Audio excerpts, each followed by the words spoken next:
Everyone, a very good morning to one and all students. आज का जो हमारा ये वीडियो है ये बेसिकली एक इंफॉर्मेटिव वीडियो है जहां पे मैं आपको ये चीज कन्वे करूंगा कि एग्जाम का जो लास्ट मंथ होता है उसमें किस तरह की आपकी प्रिपरेशन रहेगी और एग्जाम को किस तरह से हमने अटेम्प्ट करना है। तो स्टूडेंट्स, एक चीज मैं बहुत फ्रीक्वेंटली कन्वे करता हूं कि एग्जाम में पढ़ने से ज्यादा इंपॉर्टेंट है अपने आप को एग्जाम में बैठने के लिए प्रिपेयर करना। समझ रहे हो, पढ़ के एग्जाम में सब आ रहे हैं बट वो जो मेंटल स्टेबिलिटी है ना वो सबसे ज्यादा जरूरी रहती है एग्जाम में। और जनरली होता क्या है, जो एग्जाम का लास्ट मंथ है वहां पे माइंड आपके बहुत ज्यादा वाइब्रेशंस रिलीज करता है, एंजाइटी हो जाती है, कॉन्फिडेंस आपका काफी लो रहता है, जिस करके जो पढ़ने की एफिशिएंसी है उसमें कहीं ना कहीं असर पड़ता है हमारे पास। तो स्टूडेंट, जो लास्ट का मंथ होता है उसमें आपने एक चीज याद रखनी है, ज्यादा से ज्यादा एमसीक्यू क्वेश्चंस को प्रैक्टिस करना है। तो सबसे पहला हमारा जो लास्ट मंथ रहेगा वो रहेगा एमसीक्यू को प्रैक्टिस करना है। अब ये जो एमसीक्यू प्रैक्टिस आप कर रहे हो इसका तरीका ये होता है कि हमारे पास ना लिस्ट ऑफ एक्सपेक्टेड क्वेश्चंस होती है। आप लोगों को पता चल गया होगा, आप 3-4 महीने से प्रिपरेशन कर रहे हो कि हर एक सब्जेक्ट में ऐसे कौन से चैप्टर्स है या कौन से टॉपिक्स है जो कहीं ना कहीं थोड़े टेक्निकल है, जो कहीं ना कहीं आपके मेरिट बनाएंगे।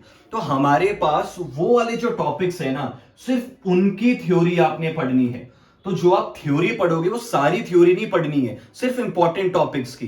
फॉर एग्जांपल अगर मैं माइक्रो इकोनॉमिक्स की बात करूं तो कॉस्ट का चैप्टर हमारे पास है, फैक्टर प्राइसिंग का चैप्टर हमारे पास है और ओलिगोपॉली। तो ये 3 चैप्टर्स आपने माइक्रो में पढ़ लिए। या मैक्रो में हमारे पास कंजम्पशन फंक्शन का चैप्टर है, डिमांड फॉर मनी है और आपका आईएसएलएम कर्व है। तो सिर्फ ये मेन चैप्टर्स की थ्योरी पढ़नी है, बाकी आप लोगों का मेन फोकस रहेगा ज्यादा से ज्यादा एमसीक्यू क्वेश्चंस प्रैक्टिस करना, क्योंकि हमारे पास एमसीक्यू पढ़ने से सैचुरेशन भी नहीं आएगा आपका। और जब आप एमसीक्यू सॉल्व करते हो ना तो थ्योरी ऑटोमेटिकली आपकी हो रही है। जो थ्योरेटिकल चीज है वो दिमाग में आपके चल रही है, आप चीजों को याद कर रहे हो फिर टिक कर रहे हो, तो वो थ्योरी वाला प्रोसेस चल रहा है आपका, सैचुरेशन नहीं आएगा आपका। तो लास्ट मंथ में एमसीक्यू क्वेश्चन ज्यादा से ज्यादा प्रैक्टिस करने। सेकंड हमारे पास रहेगा जीके। पेपर 1 में भी आपके पास जीके आनी है, एनवायरमेंट से जीके आना है, हायर एजुकेशन से जीके आना है, इंडियन इकोनॉमी के जीके आना है। तो अराउंड हमारे पास 8 से 10 क्वेश्चन जीके के बनते ही बनते हैं और ये क्वेश्चंस है जो आपको जेआरएफ तक लेकर जाएंगे। समझ रहे हो बच्चों? तो सेकंड आपके पास आ जाएगा जीके, आपने प्रैक्टिस करनी है, ज्यादा से ज्यादा अंकों के नीचे से चीजों को निकालना है।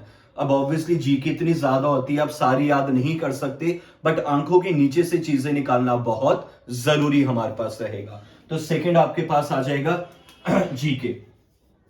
थर्ड चीज हमारे पास होती है स्ट्रैटेजी। स्ट्रैटेजी का मतलब क्या है? स्ट्रैटेजी का मतलब है आपने घर से एनालाइज करके जाना है कि पेपर 1 की शुरुआत मैंने कहां से करनी है। पेपर 1 में ऐसे कौन से सब्जेक्ट है जो मेरे स्ट्रांग है तो मैं उसको स्क्रॉल डाउन करके देख लूं।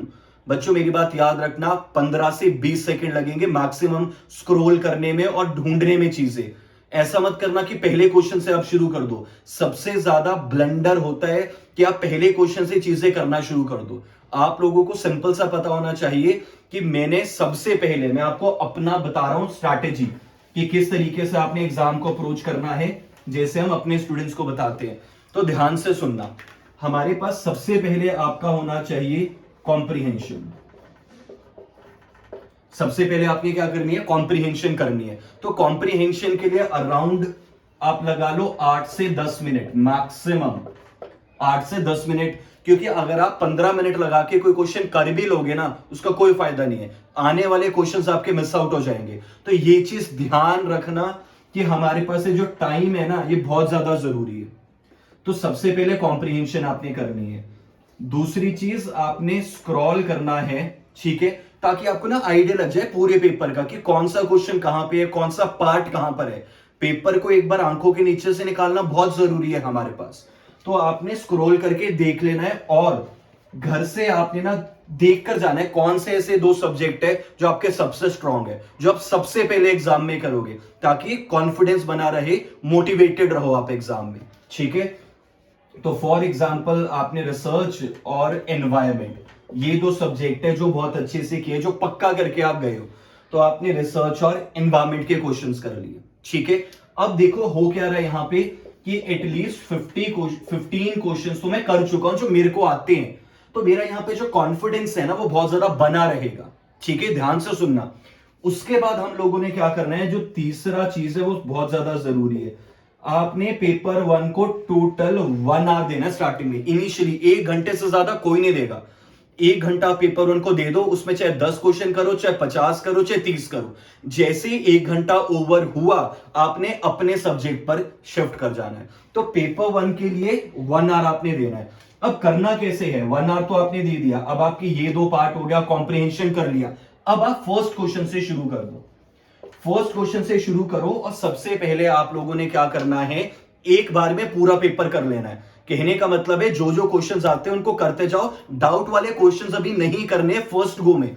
क्योंकि अगर आप फर्स्ट गो में ही डाउट वाले क्वेश्चन करना शुरू कर दोगे ना, तो एक चीज याद रखना कि मेंटल स्टेबिलिटी खराब हो जाएगी। आपका आधे से ज्यादा दिमाग वहीं पे लग जाएगा, कंफ्यूजन क्रिएट होना शुरू हो जाएगी। तो स्टार्टिंग का जो 1 आवर है ना, इसमें मैं बहुत ज्यादा एफिशिएंट हूं, मेरा ब्रेन एकदम फ्रेश है, माइंड फ्रेश है। तो मैंने यहां पे फर्स्ट गो में क्या करना है, पहले क्वेश्चन से शुरू किया, जो जो आते करते गए आगे बढ़ते गए। कोई भी डाउट वाला क्वेश्चन मैंने फर्स्ट अटेम्प्ट में नहीं करना है।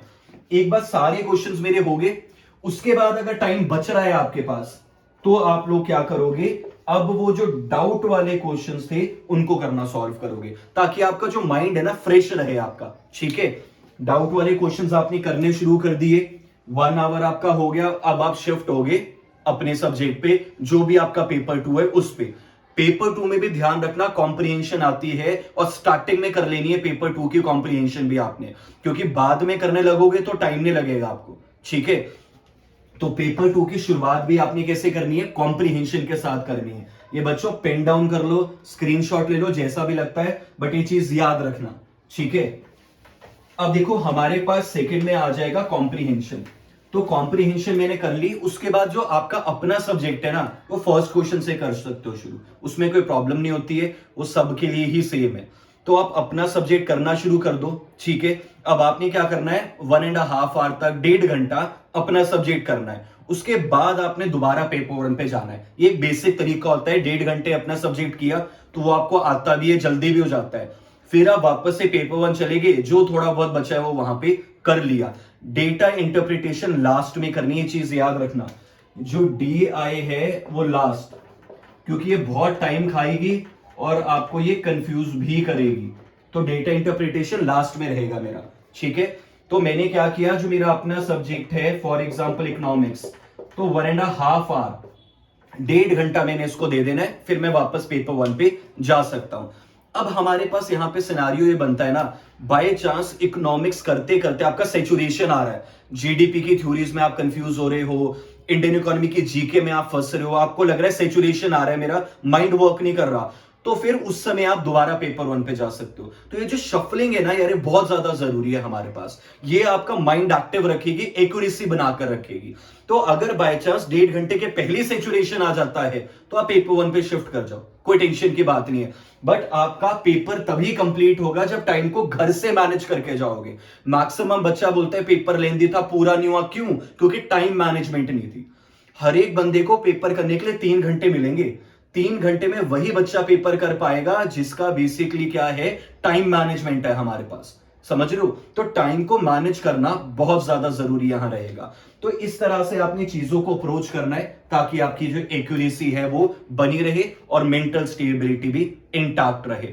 ये चीज बच्चों याद रखना। 2 आपको मेन में चीजें बता रहा हूं, एक जीके जो मेरिट बनाएगा, दूसरा आपकी एक्यूरेसी जो आपकी मेंटल स्टेबिलिटी है, और तीसरा सबसे इंपॉर्टेंट, हमारे पास हर एक सब्जेक्ट में 1-2 ऐसे क्वेश्चन हैं जो बाकी सब गलत करेंगे, उन पे जिसने कमांड बना ली उसका JRF है। क्योंकि प्रोडक्शन हो गया, डिमांड हो गया, फिर आपके क्लासिकल की थ्योरी होगी, Karl Marx, Rosto, public finance में टैक्स, हर एक बच्चा +1 से पढ़ता आ रहा है। आप मेरिट वहां नहीं बना पाओगे, क्योंकि ये क्वेश्चन ऑल ओवर इंडिया सबके ठीक होंगे। आपने उन क्वेश्चंस पे फोकस करना है जो बाकी बच्चे गलत करेंगे या छोड़ के जाएंगे, ताकि आपका नाम मेरिट में आए, JRF में आए। और बच्चों डरना बिल्कुल नहीं है एग्जाम में। कोई नहीं आपको बोल रहा कि पेपर 1 में 50 में से 50 क्वेश्चन करो, इकोनॉमिक्स में 100 में से 100 क्वेश्चन करो। कट ऑफ ये रहेगी, जो पेपर 1 है उसमें आपने 32 क्वेश्चंस करने मिनिमम, और जो आपका इकोनॉमिक्स है उसमें आपने 65 प्लस करने हैं। ये मैं आपको मिनिमम बता रहा हूं कि इतने तो करने ही करने हैं, चाहे कुछ भी हो जाए, ठीक है। तो ये आपका मतलब ना मिनिमम सा स्कोर रहेगा 32 प्लस और 65 प्लस। तो आपको कोई नहीं बोल रहा 100 क्वेश्चन करने को, तो घबराना नहीं है बिल्कुल भी, डरना नहीं है बिल्कुल भी, समझ रहे हो। आप लोगों ने 3-4 महीने मेहनत की है, जो आपके लिए टफ है, जो एग्जाम में आपको नहीं आ रहा वो बाकियों को भी नहीं आ रहा, वो क्वेश्चन मेरिट नहीं बनाएगा। पर जो क्वेश्चन आप पढ़ के गए हो, जो नोट्स आपने बनाए हैं, उसमें सिली मिस्टेक मत करना। पढ़ा हुआ क्वेश्चन गलत करोगे मेरिट के बाहर हो। तो आते हुए क्वेश्चन बिल्कुल गलत नहीं करने। जो आपको टफ लग रहा है वो ऑल ओवर इंडिया सबके लिए टफ है, तो डरना नहीं है, घबराना नहीं है। इजीली आप लोगों का जो एग्जाम है वो क्लियर हो जाएगा। Best of luck.